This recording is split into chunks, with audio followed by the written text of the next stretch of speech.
Նիկոլ Փաշինյանը ուղղակի ժառանգորդն է Սերժ Սարգսյանը եւ արտաքին քաղաքական կուրսը բացարձակ ոչ մի ուղղությամբ չի փոխվել,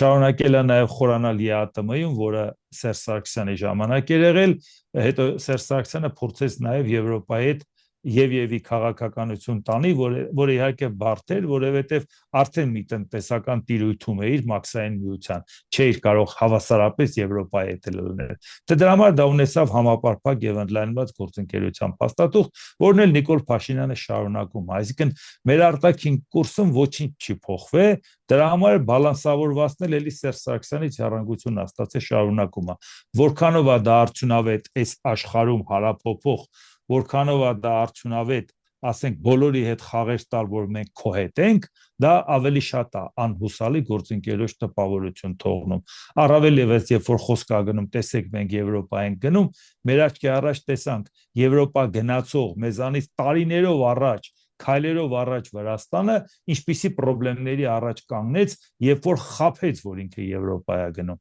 Երբ որ իշխանություններն ասին, մեզ ձայն տվեք, իրական Եվրոպա տանողը մենք ենք, որովհետև մենք ենք քայլեր արել, տեխնացուի կարգավիճակը մեր օրոք ա եղել, այսինքն ոնց որ մեր իշխանություններն ասում են, օրենք քենք ընդունել, չէ՞, եւ այդքան մի բան, դա